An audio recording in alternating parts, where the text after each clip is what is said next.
Nabi itu kalah karena melihat unta yang kedua. Ternyata Nabi enggak, ketika dipanggil ya Rasulullah ini unta agak gudikan, tak jajarkan yang kudisen, ternyata ikut kudisen. Berarti penyakit itu menular. Tapi Nabi jawabannya faman a'dal awal. Lalu yang kena penyakit pertama tertular oleh siapa? Wah itu asli dari Allah. Ya maksud saya seperti itu kata Nabi. Nah itu yang dikatakan fatona. Jadi Nabi itu harus punya sifat apa? Fatona. Karena dengan kecerdasan itu Nabi bisa berargumentasi. Kayak tadi, ketika Fir'aun dikatakan Allah yang menuhani langit dan bumi, Fir'aun masih mengklaim dia Tuhan. Karena di mana-mana dia dituhankan. Tapi ketika diingatkan bahwa kamu anak seorang manusia, punya bapak, punya kakek, punya buyut, punya canggah kalau bahasa Jawa. Lalu kalau kamu yang Tuhan, dan Tuhan dimulai Anda, lalu mbah-mbah kamu Tuhannya siapa? Gak bisa jawab kan? Akhirnya banyak punggawa yang saat itu iman. Jadi iman itu bisa menghunjam kepada siapa saja termasuk yang orang-orang topnya Fir'aun. Sehingga ketika Fir'aun rapat Musa harus dibunuh besok, tangkap besok. Sebagian mereka itu membocorkan informasi itu. Datang ke Musa, tadi malam kita ikut rapat, keputusannya Anda dibunuh, maka larilah kamu. Itu barokahnya iman. Artinya ya karena logika Musa lebih masuk akal, ya mereka lebih percaya sama Musa. Gara-gara profesi ya tetap kerja, dan yang mulai ribet tuh ya mulai ribet jadi makanya kamu jangan tanya kaifa hukmul mukmin sing yukhfi imanahu, bagaimana hukumnya orang mukmin yang menyembunyikan imannya demi aman. Ya tidak usah kamu jawab. Kalau kamu jawab boleh ini kok kayak pecundang. Kalau kamu jawab haram, pernah terjadi itu. Wa qala rajulun mu'minum min ali fir'auna yaktumu imana. Ini khazanah ya. Jadi saya mohon mengkaji Islam itu harus dengan sisi-sisi yang bisa difahami orang pinter juga orang bodoh. Kata Imam Ghazali banyak itu. Karena hadatin itu harus difahami orang pinter juga orang bodoh. Terus contoh yang paling populer tentu sering saya utarakan masalah iddah. Iddahnya orang terceraikan itu 3 kali masa suci. Kalau menurut Abu Hanifah 3 kali masa haid. Orang pintar tahulah kalau perempuan sedang haid, menstruasi pasti sedang tidak hamil. Sehingga kalau dia sudah haid 3 kali ada kepastian tidak hamil. Kalau tidak hamil artinya apa? Enggak ada sperma dari zaut awal, suami pertama yang jadi anak dia. Padahal tujuan iddah adalah nanti kalau di hubungan suami istri sama suami kedua jelas anaknya suami kedua. Tapi kalau andai kan tidak ada iddah kan malam hubungan suami istri, pagi bentrok cerai, terus kawin. Kumpul suami istri lagi, terus nanti anaknya itu anaknya siapa? Kan enggak jelas. Kalau sampean bisa klaim lewat DNA, DNA juga mungkin secara ilmu objektif Pak Rektor. Masalahnya juga bisa disuap kan? Saya sering dibantah orang-orang itu. Wah Gus DNA itu otoritatif, karena gini-gini enggak mungkin, bohong kamu. Ya DNA-nya enggak bohong, pegawainya bisa disuap kan? Kayak enggak tahu manusia apa enggak tahu Indonesia, enggak tahu terus. Itu yang sensitif itu, yang mulai wilayah sensitif itu. Kayak tahu manusia apa kayak tahu Indonesia? Manusia aja ya sudah. Berarti Anda sangat nasionalis. Jadi ribet kan? Maka dianjurkan ada iddah. Dengan iddah selesai berarti benar-benar perempuan ini bara'atur rahmi, rahimnya steril dari unsur mani zaut awal. Dan kalau 3 kali masa suci itu artinya apa? Kira-kira 3 bulan. Kira-kira ya. Wal mutallaqatu yatarabbasna bi anfusina salah satu apa? Quru. Pertanyaannya kalau 3 bulan, andai kan tidak pakai teori ilmiah, menstruasi itu sudah teori ilmiah. Ada yang tanya ke saya, Gus kenapa harus sampai 3 kali padahal menstruasi pertama pasti sudah ada hamil? Saya jawab, menstruasi pertama itu namanya keluar darah. Enggak ada jaminan kalau itu haid, bisa saja keluar darah karena kaget, karena kecelakaan, karena apa. Sehingga kalau misalnya perempuan diceraikan, Gus saya sudah haid. Yang jamin kalau itu haid siapa? Maksudnya keluar darah dengan makna tidak hamil. Bisa saja keluar darah kali ini faktor kaget ya, atau faktor kecelakaan. Tapi kalau sampai 3 bulan, karena per bulan haid sekali, itu meskipun haidnya keliru. Haid keliru itu misalnya sebetulnya itu enggak darah haid, tapi darah penyakit, istiqatoh. Kan tetap kelihatan, masa 3 bulan enggak bleeding joro-joro. Kan mesti bentuknya tubuh sudah rubah. Artinya kata ulama-ulama, agama ini enggak bisa hanya mengacu ilmu. Kalau mengacu ilmu haid sekali sudah cukup. Tapi kenapa harus 3 Karena 3 kali orang awam tahu semua kalau itu sedang hamil atau tidak hamil. 3 bulan dari dicerai kan kelihatan kalau hamil ya bentuk tubuhnya sudah rubah, kalau enggak. Intinya agama ini harus agama yang mudah difahami orang pinter, juga difahami orang yang tidak pinter. Kayak tadi bulan tadi, saya juga gak ngira kalau orang goblok jadi pinter itu. Jadi ini cerita ya, jadi supaya kita meskipun di lembaga kampus, di lembaga modern, jangan lupa tradisi-tradisi kebodohan ya diabadikan lah kira-kira itu, karena bodoh itu kadang ya penting. Makanya kalau cerita di dunia wali itu kacau, Anda boleh gak nerima cerita ini, tapi Anda harus percaya kalau kekuasaan Allah itu tidak terbatas. Kenapa orang Madura begitu mencintai kiai? Sebetulnya niatnya ya agak baik, tapi ya nggak baik tapi baik. Ada santri itu Madura, dia saking percaya sama kiai itu ya khidmah, bikin teh, masakan kiai, mijitin kiai, pokoknya waktunya diberikan semua untuk kiai. Dan dia nggak pernah ikut ujian, apalagi ujian kelulusan disertasi dokter nggak pernah. Kalau sekolah nggak pernah ikut ujian. Sudah ya saya ridho jadi orang bodoh, sementing ikut jenengan. Suatu saat orang ini mati, kiainya tuh pusing, waduh mati. Ini di dalam alam mimpi itu, kamu boleh gak percaya, nggak wajib percaya memang. Ini kan ada akidah, jadi tidak wajib percaya. Ditanya sama malaikat, Marabbuka, Tuhan kamu siapa? Jawabannya lucu, malaikat kamu itu gimana? Di mana-mana tanya sama orang pinter, orang bodoh kok kamu tanya? Pusing kan malaikatnya. Di mana-mana namanya tanya, itu ya sama orang pinter, masa orang bodoh ditanya? Yang bener aja kamu. Makanya bodoh ini ya senjata, makanya ini kita kalau pinter ya alhamdulillah, kalau bodoh ya alhamdulillah kan. Bodoh itu penting. Kalau negara ini tidak makmur, yang disalahkan mesti para rektor. Gunanya apa ada rektor kalau nggak solusi bagi bangsa ini? Orang bodoh pasti nggak disalahkan kan? Nanti kalau ada hisab, kenapa Indonesia carut marut? Yang dipanggil Allah itu menteri rektor, pasti itu. Apa kontribusi Anda sebagai orang pinter, sebagai profesor, sebagai orang bodoh aman? Santai, nggak kena panggilan kan? Karena ada harus bertanggung jawab. Akhirnya terus malaikat tanya, ya lalu yang pinter siapa? Yang di atas itu, kiainya yang nalkin itu, yang di atas itu. Walhasil kiainya itu karena wali itu dengar. Ya boleh cung bodoh kok terus nganti wis mati. bodoh kok kamu bawa sampai mati. Jadi kadang orang bodoh itu ya pinter tadi. Malaikat tuh kamu tuh gimana? Di mana-mana tanya itu ya sama orang pinter. Orang bodoh kok kamu tanya. Ya ribet kan kalau sudah ketemu seperti itu. Dan Nabi juga sering ngalami dialek sama orang bodoh. Kadang Nabi yang ngalah, kadang logikanya orang bodoh itu lebih gampang. Itu ada orang pencari dop itu semacam kayak biawak ya. Tapi tidak biawak, kayak semacam biawak. Ketemu Nabi, kamu tahu kalau saya ini Rasulullah? Tidak tahu ya. Ya kamu harus iman kalau saya ini Rasulullah. Hatta yu'mina laka hadad dab. Ya kalau hewan ini iman sama kamu ya saya iman. Ribet kan ukurannya itu. Waduh, untung Nabi betul. Terus Nabi tanya, Dop, kamu tahu kalau saya Rasulullah? Terus Dopnya saat itu bisa bicara, asyhadu annaka Rasulullah, terus baru iman. Imannya tanya, kenapa kamu iman sama Rasulullah? Hewan aja tahu kalau dia Nabi, apalagi manusia. Sehingga di masyhur itu di acara-acara kita kalau wadhabbu wal ghazalah yasyadani laka bir risalah. Itu wadhabbu wal ghazalah yasyadani laka bir risalah. Sehingga kekeliruan kita, saya sering ngomong di mana-mana, matur di mana-mana. Masyarakat Indonesia mayoritas itu ya tetap yang enggak pinter. Orang Islam mayoritas yang enggak pinter.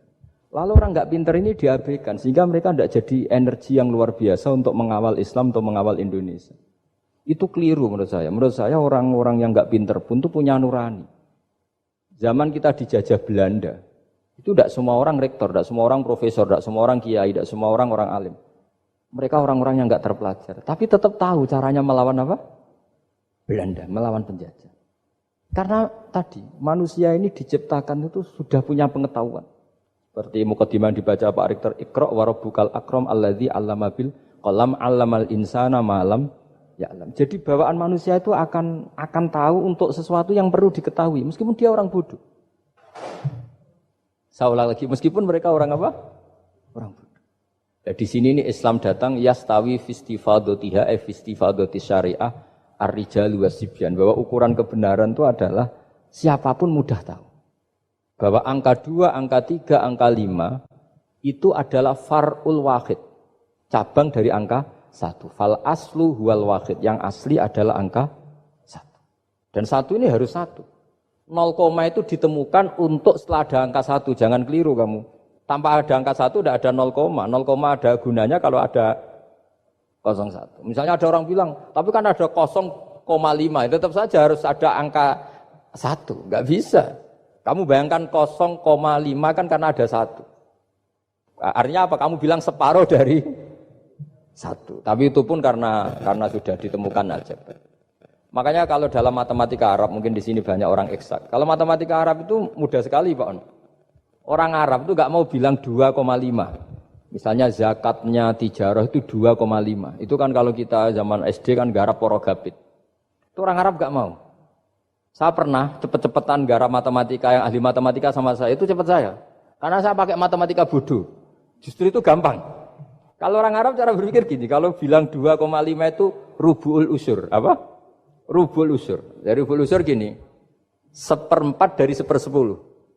Jadi misalnya 100 1/10-nya berapa? 10. Setelah 10, 1/4-nya berapa? 2,5. Jadi bertahap, rubu'ul usur. Sehingga misalnya gitu, 1 juta kan angkanya nolnya kan 6. Kalau kamu porogapit 2,5 kan kuweselan dia porogapit. Kalau orang Arab gampang, 1 juta 1/10-nya berapa? 100. 1/4-nya 25. Berarti 2,5-nya 1 juta. 25.000. Orang Arab bilangnya rubu'ul usur. 1/4 dari 1/10. Jadi di 1/10-kan dulu baru di 1/4. Jadi lebih cepat. Sampai pakarnya tanya, Gus kok bisa gini? Wah, aku anak kiai ngawur. Saya ini, makanya banyak orang pesantren itu pintar matematika. Sebetulnya matematika yang model, ya sebenarnya kayak agak model bodoh itu. Tapi itu gampang, orang awam gampang. Kalau kita kan enggak, misalnya zakatnya zuruk, zakatnya tanaman itu 1/10 atau 1/20. Kalau orang Arab enggak mau 1/10 atau 1/20. Berarti kalau 100 ton atau 100 pintal berarti berapa? 10 atau 5 kan? 1/10-nya 100 berapa? 10. Kalau 1/20-nya 5. Kalau hitung-hitungan di fikih zakat orang modern kan 1/10 atau 1/20. Kalau orang Arab enggak mau bilang gitu. Zakatnya zuro itu al-usyur, 1/10. Berarti per 100 ton misalnya 10. Atau nisful usyur, separuh dari 1/10. Jadi enggak mau bilang 1/20. Usyur atau nisful usyur. Gampang mana coba? Ya kan, usyurnya kan 10. Kalau nisful usyur 5 atau 1/20. Daripada gawe porogapit, seruat. Jadi kita ini yang kelihatan goblok matematikanya ya pinter juga gitu. Meskipun juga tetap goblok karena tidak nekuni gitu. Sehingga di pondok itu ya dulu diajarkan faraid, falak itu ya gampang sekali karena memang hitungan Arab gitu. Kalau bilang 2/3 itu sulusani apa? Jadi 6. 2/3-nya 6 berapa? 6 sulusnya berapa? Sepertiganya? 2. Nah, sepertiga itu 2 kali. Berarti berapa? 4. Ya, 6 itu 2/3-nya kan?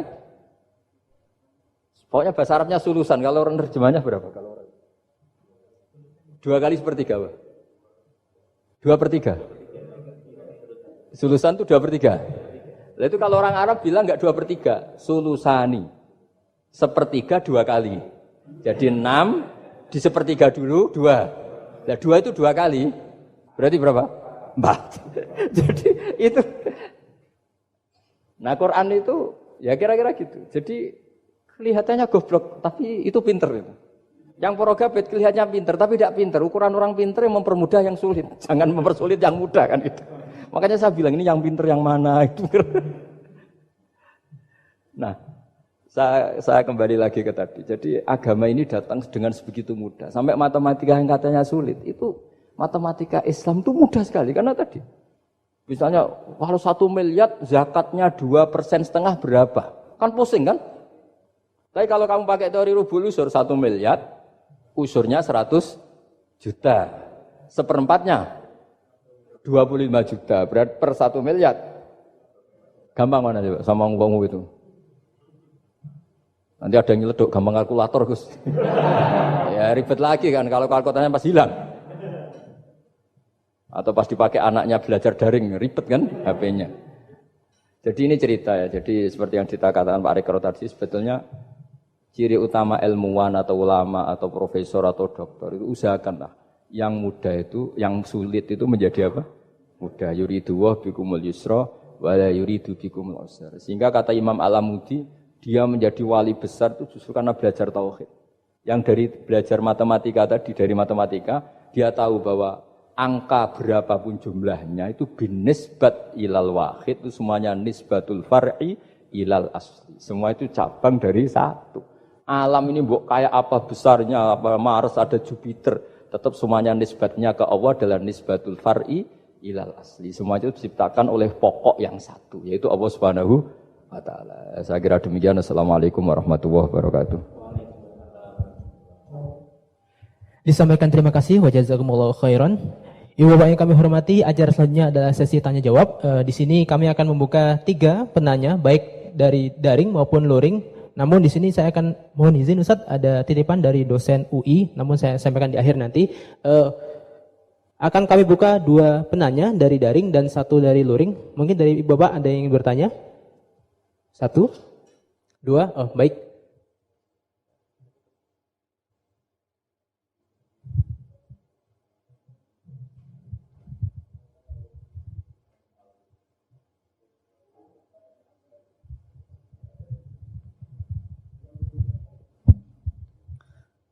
Assalamualaikum warahmatullahi wabarakatuh.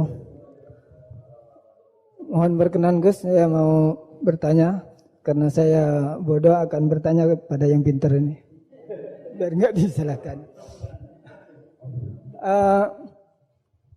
Mana ya langsung ke pertanyaan, lebih penting mana antara pintar dengan cerdas? Karena ada anekdot Madura itu.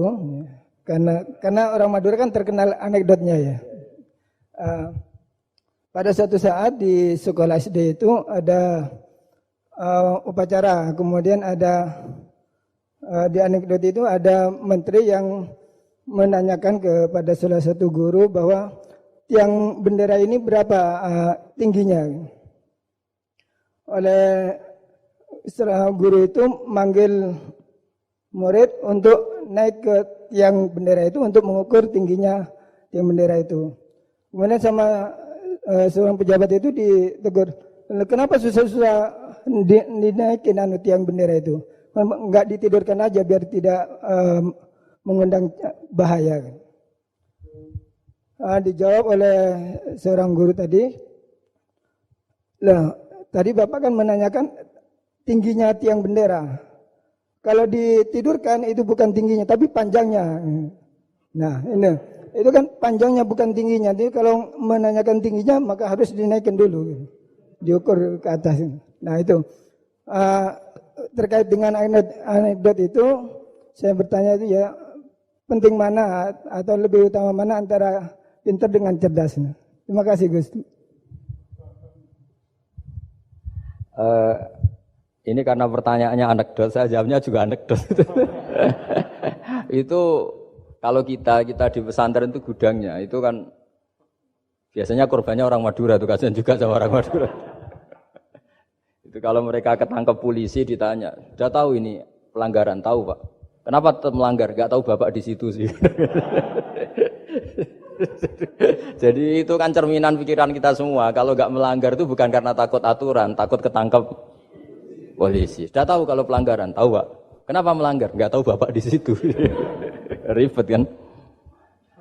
Tapi sebetulnya jawaban dari pertanyaan jenengan itu ya sebenarnya Anda pasti tahu lah. Ini kan antara cerdas dan pintar itu mungkin ya pintar itu ya cerdas, cerdas ya pintar. Yang jelas mengetahui sesuatu yang semestinya itu ya kecerdasan dan mengetahui itu ya namanya pintar gitu. Cuma tadi yang menterinya memang tanyanya ketinggian, di mana-mana yang bentuk tinggi itu ya begini gitu kan. Kalau begini orang sudah bilang bentuk panjang gitu. Jadi ya dalam hal ini ya pinter dan cerdas anak SD tadi yang naik tadi. Karena ya tetap dia memang benar-benar ngukur ketinggian itu, bukan kedataran. Nanti lama-lama ini bukan panjang Pak, tiduran. Tapi itu memang di beberapa dunia wali itu dunia yang memanfaatkan kepintaran dan kecerdasan. Misalnya banyak wali yang ibadahnya itu biasa. Ditanya, kenapa kamu ibadahnya biasa? Loh, Allah itu enggak diuntungkan oleh ibadah saya. Ya sudah, saya ibadah standar saja lah yang wajib-wajib. Makanya di dunia wali itu lebih ngeri guyonannya. Ada seorang wali doa di multazam, ya Allah ampuni dosa saya, ampuni dan ini tempat mustajab. Saya berdoa supaya saya tidak dosa lagi. Itu jawabannya unik. Kalau orang tidak dosa, sifat ghafur saya nganggur nanti. Jadi saya ini ghafur itu pemaaf. Kalau nggak ada yang salah, lalu ini gimana ini? Nggak ada objeknya lah kira-kira gitu. Jadi hubungan wali dengan Tuhan dulu itu ya asik. Karena ya memang agama ini datang dengan keasikan. Makanya disebut halawatal iman. Halawah itu nyaman. Nyaman, indah. Makanya Nabi itu kalau mensifati sholat, wa qurratu aini fi sholat. Nyaman saya ketika sholat. Karena Allah itu jamil, Allah itu indah. Sehingga ya nyaman. Lalu saya itu kalau mikir mati itu Pak Rektor itu ya takut kadang-kadang. Wah dikubur terus ditinggalkan gitu. Ribet kan? Tapi kalau setelah saya ngenangen. Dulu ketika saya janin di perut ibu ya enggak tahu cara hidup. Ternyata saya hidup. Dengan cara yang saya enggak tahu. Wong bisnis agak bisa, kerja agak bisa. Kamu ketika jadi janin kan sudah ada nyawanya, sudah hidup. Kamu bisa ngelola hidup kamu di situ. Tidak bisa kan? Ternyata bisa hidup. Makanya Allah mengingatkan wa id antum ajinnatun fi butuni ummahatikum. Kalau kamu janggal hidup kamu di kuburan, apa kamu tidak pernah hidup di kuburan? Yaitu ketika kita masih janin di perut ibu. Kalau ibu kamu senang renang, ribet kan sudah dalam perut, orangnya renang lagi. Udah gitu. Kadang-kadang ibu kamu sembrono sudah ada janin masih goreng-goreng. Kalau kepeletian gimana itu? Tapi Allah tahu cara ngelola kehidupan kita zaman masih apa? Janin. Ya kita hidup, ya ada bayi yang gendut, bahkan sampai disesar karena saking gendutnya. Wah itu bayi tauhidnya tinggi, itu sudah tahu kalau yang ngurusi Allah, ndablek saja dia sampai gendut. Ya artinya kalau sudah lihat itu ya sudahlah. Zaman saya hidup ketika janin ya tidak tahu caranya hidup. Ternyata ya hidup. Ketika kita jadi zigot, jadi apa, masih mani, masih sperma, nggak tahu caranya jadi orang, ya tahu-tahu jadi orang.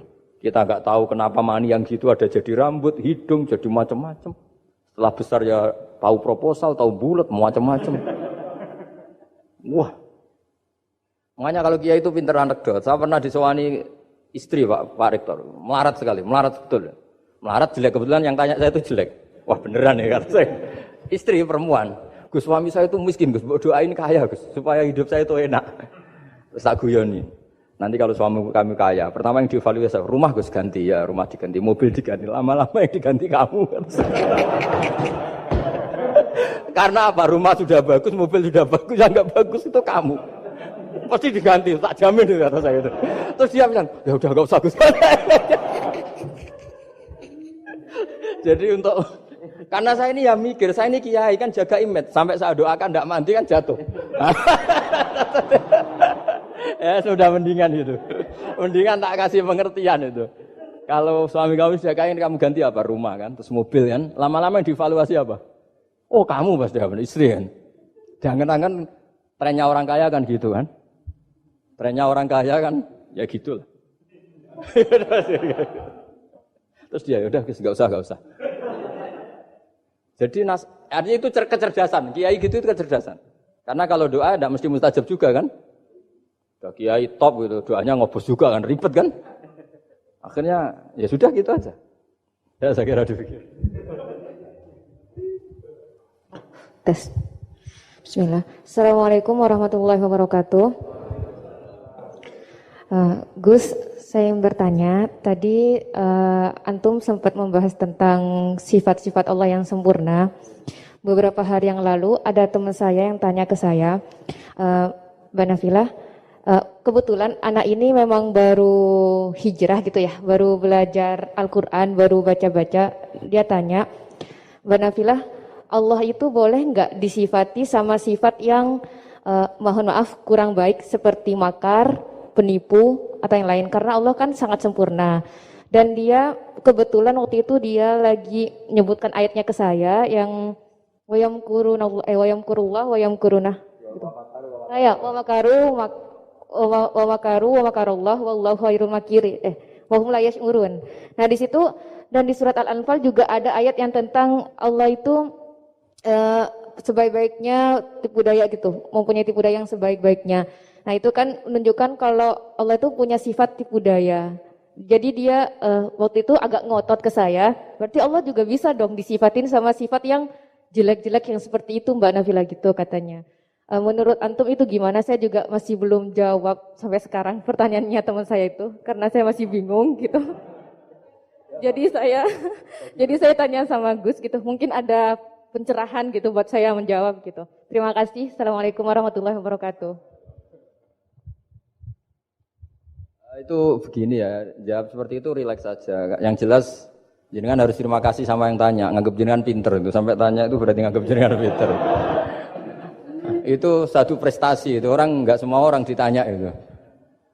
Itu begini ya kalau dalam ilmu balaghah. Makanya saya ini kan pengajar ya, pengajar fikih juga pengajar balaghah, juga pengajar tasawuf, pengajar mantek. Kalau di pesantren kan memang semua itu diajarkan Bapak Fatullah.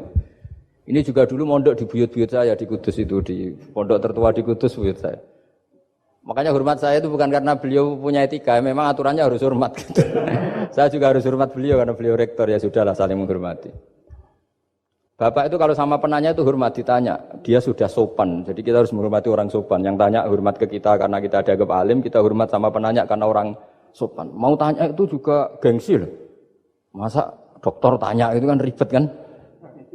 Saya kemarin ditawani di Unisula, masuk dikasih dokter honoris causa. Kenapa Gus gak mau? Saya takut kalau masuk neraka, masa dokter masuk neraka karena saya. Kan ya tidak lucu juga itu. Akhirnya dokter-dokter itu, iya Gus, saya udah pernah kepikiran. Akhirnya mereka terus mau udah takwa, udah Gus kita harus takwakan malu dokter kok masuk neraka. Oh begini jawabnya ya. Semua ilmu itu harus kita pelajari karena melihat sisi ekstrimnya, sisi buruknya. Ya saya ulang lagi ya. Ilmu itu harus Anda pelajari karena melihat sisi ekstrimnya, sisi buruknya kalau kita tidak tahu. Sehingga dengan cara itu kita tahu secara serius. Misalnya nikah sekali gak sah kategorinya zina.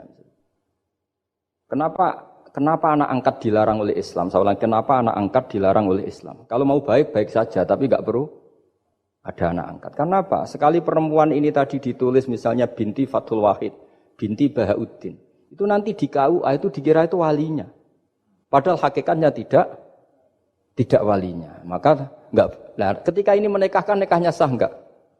Enggak kan? Karena dinikahkan oleh orang yang hakikatnya tidak walinya, itu satu. Sisi ekstrim kedua adalah ini nyata pernah terjadi. Anak ini kuliah terus pacaran. Ternyata pacaran sama kakak kandungnya. Jadi itu ceritanya ada anak dari Bojonegoro dipe anak angkat sama orang Jakarta. Singkat cerita sama-sama dewasa kuliah. Sampai pacaran, sampai mau kawin. Nah, pas mau kawin itu yang lamar adalah Pak D-nya. Pak D yang Bojonegoro datang ke Jakarta. Terus dia ngetik, ini kok rumah yang dulu saya titipin ponakan saya. Ternyata itu adik kandung. Karena si adiknya tadi pakai binti langsung yang Jakarta. Sehingga anak Bojonegoro perasaannya pacaran sama anak Jakarta. Nah, di sini kelihatan betapa hebatnya Islam ketika benar-benar melarang anak angkat dengan makna menasabkan. Kalau dengan makna kasih sayang nggak apa-apa ya, tapi kalau dengan makna menasabkan nggak boleh. Paham ya? Karena ada sisi ekstrim nanti bahayanya tadi. Nah, terus, ilmu balaghah juga gitu. Di antara ilmu sisi ekstrimnya ilmu balaghah adalah kalau kamu tidak memahami balaghah, maka kamu akan mengatakan Quran ini bohong. Karena kamu tidak tahu tasbih itu apa. Terus misalnya gini. Allah memaklumatkan di Quran bahwa orang kafir itu sumum bukmun umyun. Sumun artinya itu budak, tuli. Bukmun artinya bisu. Umyun artinya